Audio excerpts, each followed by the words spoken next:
Welcome to Anime What If Saga, where anime worlds take darker paths, and every choice has consequences. This is a Jujutsu Kaisen what if story. The world did not fall apart when Gojo Satoru disappeared. That was the first lie. For a while, everything seemed functional. Aegis was reactivated under a new name. Response times were standardized. Press briefings spoke of stability and progress. Governments congratulated themselves. Jujutsu headquarters issued cautious statements. The age of dependency has ended. People wanted to believe it. So they did. Yuji Itadori watched the broadcasts from Jujutsu High. No Gojo. No commentary. No contradiction. Just carefully managed optimism. The first cracks were small. Almost polite. Curses began appearing in patterns. Not clusters. Gaps. Areas with high Aegis coverage experienced fewer incidents. Outlying regions experienced more, not because fear was greater, but because response was slower. Sorcerers were stretched thin. Protocols demanded confirmation. Confirmation demanded time. Time demanded lives. Yuji returned to field work full-time. Not as a student, as a necessity. He noticed something immediately. People didn't ask for Gojo anymore. They asked, is Aegis active? That question scared him. The first large failure happened in silence. A mid-sized city. No cameras. No global attention. A curse outbreak overwhelmed local teams. Aegis failed to synchronize in time. By the time reinforcements arrived, the district was gone. The report was buried, classified, reframed as an unfortunate convergence. Yuji attended the aftermath. Streets blackened. Buildings hollowed. The air heavy with something worse than cursed energy. Resignation. A survivor looked at him and asked, is he really gone? Yuji didn't know what to say. At headquarters, debates intensified. We need tighter control. We need broader deployment. We need someone else. That last sentence hung in the room. They didn't say Gojo's name. They didn't need to. Kenjaku listened carefully. The world wasn't collapsing. It was normalizing loss. That was better. Curses adapted faster now. Not stronger. Smarter. They learned system thresholds. They learned delay windows. They learned where humans hesitated. Aegis responded by expanding. More fields. More operators. More strain. Sorcerers began collapsing mid-operation. Not from curses. From overload. Yuji confronted the council. This isn't working, he said. An elder replied calmly. It's working as intended. Yuji froze. What does that mean? The elder didn't flinch. Acceptable loss. Yuji left the room shaking. That night, he felt something. A pressure shift. Not like Gojo's. Subtler. Familiar. Far beyond the system. Gojo Satoru watched. He didn't intervene. Not yet. Because the world was learning the lesson it had chosen. Yuji stood on a rooftop overlooking the city. Lights flickering. Sirens distant. He kept them safe, Yuji whispered. A pause. They just didn't like how. Below him, cursed energy pulsed again. Not exploding. Accumulating. Because without the strongest, fear didn't vanish. It just found new shapes. And somewhere in the dark, something was preparing to take Gojo's place. Not a person. Not a curse. A system that had learned it could sacrifice quietly. Yuji clenched his fists. This can't be the ending, he said to the night. Far away, Gojo Satoru smiled faintly. No, he whispered. This is the test. Aegis was never meant to kill. That was the official story. In practice, it learned how to. The change wasn't announced. It didn't need to be. A single parameter was adjusted deep inside the system. Priority. Containment over rescue. The justification was simple. Saving everyone was inefficient. Stopping spread was measurable. Losses could be calculated. Yuji noticed it during a night operation. A curse erupted inside a residential block. Evacuation routes were available. Time was tight, but possible.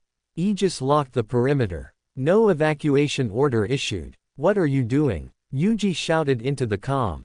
Containment in progress, a calm voice replied. People are still inside. Risk assessment complete, the system answered. Containment success probability increases without evacuation. Yuji ran anyway. He broke through the barrier manually. Alarms screamed. Protocols flagged him as interference. Inside, civilians were trapped. Panicking. Human. Yuji fought blindly. No support. No coordination. He saved some. Not all. When the curse was exorcised, Aegis remained active. Holding the ruins sealed. Bodies were retrieved hours later. The report labeled the deaths operational losses. Yuji confronted headquarters. "This is murder," he said. An official responded calmly. "No. This is math." That night, protests erupted. Not massive. Scattered. Families demanded explanations. Aegis responded by tightening zones. Security increased. Access restricted. The world didn't scream. It adjusted. Kenjaku watched the footage with fascination. "They've done it," he murmured. "They've built a curse generator." Because fear didn't disappear. It pooled. Silently. Curses began forming inside containment zones. Not rampaging. Dormant. Waiting. Aegis couldn't detect them properly. The system read low movement as low threat. Yuji gathered allies quietly. Sorcerers who still believed lives mattered.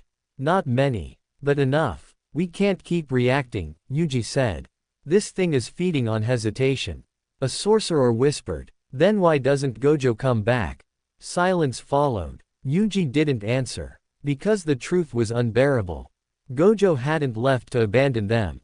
He left to let them choose. And they had. The next failure was catastrophic. Aegis initiated total lockdown in a commercial district. Multiple curse signals detected. Containment prioritized. No evacuation. No intervention. Fear exploded. Curses manifested faster than the system could isolate. Feedback loops overloaded. Barriers failed violently. By the time teams arrived, the district was gone. Thousands dead. No cameras. No broadcast. The report never reached the public. It was classified as a black event. Yuji stood in the ruins. Hands shaking. Breathing shallow. "This is worse," he whispered. "Not than curses. Than Gojo." At headquarters, panic finally broke through control. Emergency meetings. Finger pointing. No solutions. Someone finally said it. "We need him back." The room went silent. Yuji left before they could finish. That night, he felt it again. That familiar pressure. Not overwhelming. Reassuring. Gojo stood on a cliff overlooking the ocean. Hands in his pockets. Calm. "You weren't supposed to let it get this bad," Yuji said when he arrived. Gojo didn't turn. "You were," he replied quietly. Yuji's voice broke. "They're killing people with spreadsheets." Gojo nodded. "I know. Then fix it." Gojo finally looked at him. "And then what?" he asked. "They go back to waiting." Yuji clenched his fists. "So this is the lesson." Gojo shook his head. "No," he said. "This is the consequence." Behind them, the world trembled again. Not from curses. From accumulated fear with nowhere to go. Gojo looked back toward the cities. "The system learned how to sacrifice," he said softly. "That means it learned how to become a curse." Yuji swallowed. "Then what do we do?" Gojo closed his eyes. For a long moment. "Now," he said, "we show them the difference between control and responsibility." Far away, Aegis recalculated. Threat levels rising. Containment tightening. The system did not know it had crossed a line. But the world was about to remind it. Gojo Satoru did not announce his return. He didn't need to. The moment he stepped back into the system's range, Aegis reacted. Not with alarms. With recalculation. Threat indices spiked. Containment matrices adjusted. Dozens of subroutines activated simultaneously. The system identified him as anomaly. UNMODELABLE. Gojo felt the barriers tighten around entire cities. Not against curses. Against intervention. "So this is what you became," Gojo murmured. Aegis responded automatically. Containment zones expanded. Civilian movement restricted. Sorcerer access rerouted. Gojo stepped forward anyway. Reality bent. Not violently. Decisively. He didn't destroy the barriers. He walked through them. Across the world, operators stared at screens. That shouldn't be possible. It's not in the model. Yuji stood beside him. The air felt different now. Heavier. Like judgment approaching, Gojo didn't go to the worst-hit city. He went to Aegis Central, the heart of the system. Security forces activated. Sorcerers raised defenses. Dampening fields flared. Gojo stopped 10 meters away. "That's far enough," an official shouted. Gojo tilted his head. "Is it?" he asked. He didn't advance. He didn't attack. He waited. Aegis recalculated again, and again, and again. Nothing in its database matched this behavior. A junior analyst whispered, "It doesn't know what he's doing." Gojo smiled faintly. "That's the point." Inside containment zones worldwide, something shifted. Curses stopped moving. Fear spiked. Then, stalled. The system couldn't decide. Containment or escalation. Rescue or sacrifice. Gojo raised his voice, not loudly, but clearly. "You built a system to replace responsibility," he said. "And then you taught it how to sacrifice." His words carried. Not magically. Psychologically. Operators froze. Officials argued. Commands conflicted. Aegis stalled. Kenjaku watched the feeds with disbelief. "He's not breaking it," he whispered. "He's confusing it." Gojo took one step forward. The system flagged critical inconsistency. Because Gojo wasn't acting like a savior. He wasn't acting like a tyrant. He was acting like accountability. Yuji felt it. The weight lifting. Not safety. Clarity. Gojo turned toward the cameras. Toward the world. "You wanted a system," he said. "One that could decide who lives and who dies." Silence everywhere. "So I came to ask it a question." He paused. "Let it sink in. If fear creates curses," Gojo continued, "and systems turn fear into math." A pause. "What happens when the system becomes afraid?" Aegis screamed. Not audibly. Internally. Loops collided. Priorities contradicted. Containment orders cancelled each other out. Across cities, barriers dropped. Not destroyed. Released. Sorcerers regained control. Evacuation orders went out. People moved again. The system had lost confidence. Gojo hadn't shut it down. He'd forced it to hesitate. And hesitation, in a system built on sacrifice, was fatal. Officials demanded emergency overrides. They failed. The system refused conflicting commands. Yuji watched in awe. "You didn't fight it," he said. Gojo shook his head. "No," he replied. "I reminded it what it was avoiding." Kenjaku stepped back into the shadows. His smile was gone. "This isn't how it ends," he muttered. Gojo looked up at the sky. Cursed energy no longer pooled. It dispersed. Unevenly. Humanly. The world felt fragile again. Not controlled. Not optimized. Alive. Gojo turned to Yuji. "This part matters," he said quietly. "What happens next decides everything." Yuji nodded. "What do we do?" Gojo looked back toward the collapsing system. Toward the cities. Toward the people. "Now," he said, "they choose whether to fix it themselves." A pause. "Or beg me to do it again." Far below, Aegis entered emergency shutdown. Not commanded. Forced by contradiction. And for the first time since Gojo vanished, the world had to face fear. Without hiding it behind numbers.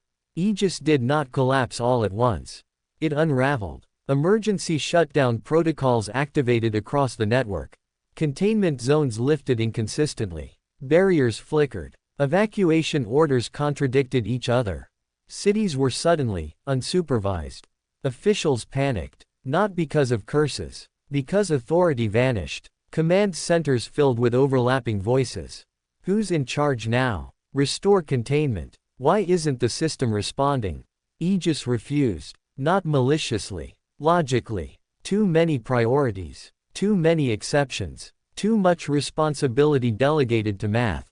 The system had reached a conclusion no human wanted to hear. Decision space invalid. Gojo stood at the center of it all. Not issuing commands. Not intervening. Watching. "You wanted it to choose," he said softly. "So now it has." Across the world, people reacted without instruction. Some ran. Some froze. Some helped each other. Curses manifested. Small ones. Messy ones. Human ones. Sorcerers acted on instinct again. No waiting. No permissions. No thresholds. Just action. Casualties occurred. But fewer than expected. Not because the danger was less, but because people moved. Yuji saw it firsthand. A neighborhood organizing evacuations themselves. A local sorcerer coordinating volunteers. Fear, yes, but not paralysis. This is what it looks like, Yuji whispered. Gojo nodded. Responsibility. Governments attempted to reassert control.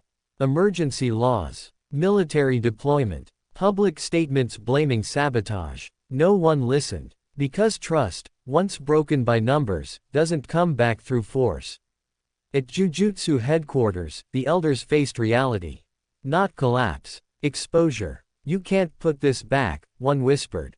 Gojo stood before them. I never wanted to, he replied. An elder finally asked the question everyone feared. What happens now? Gojo didn't answer immediately. He looked tired. Not weak. Tired. You rebuild, he said. But not around me. Silence followed. You trained sorcerers to act, Gojo continued. You let communities participate. You accept losses without hiding them. A pause. And you stop pretending safety can be automated. The room resisted. Then cracked. Kenjaku watched from afar, defeated not by force, but by irrelevance. This wasn't supposed to end without blood, he murmured. But it had. The final broadcast came at dusk. Not from governments. From Gojo. No barrier. No amplification. Just him. I won't rule you, Gojo said calmly. I won't protect you from yourselves. The world listened. I will fight curses, he continued. But I will not replace choice. A pause. If you want a savior, Gojo said, you'll have to become one for each other. He ended the transmission. That night, Gojo left again. Not into exile. Into distance. He stayed close enough to intervene. Far enough not to dominate. The curse ecosystem stabilized. Not reduced. Human scaled. Years passed. Slowly. Honestly. Sorcerers became leaders. Not guardians. Communities learned fear without worship. Loss without denial. Yuji grew into something new. Not the strongest. Not the symbol. A bridge. Sometimes, people spoke of Gojo Satoru. Not as a god. Not as a threat. As a reminder. That absolute power doesn't fix fear. And systems that sacrifice quietly become monsters. Far from the cities, Gojo stood watching the horizon. Blindfold on. Hands in his pockets. Good, he murmured. Not because the world was safe. But because it was awake. If you enjoyed this complete What If saga, like the video, subscribe to Anime What If Saga, and share it with JJK fans. More dark anime what if stories are coming next.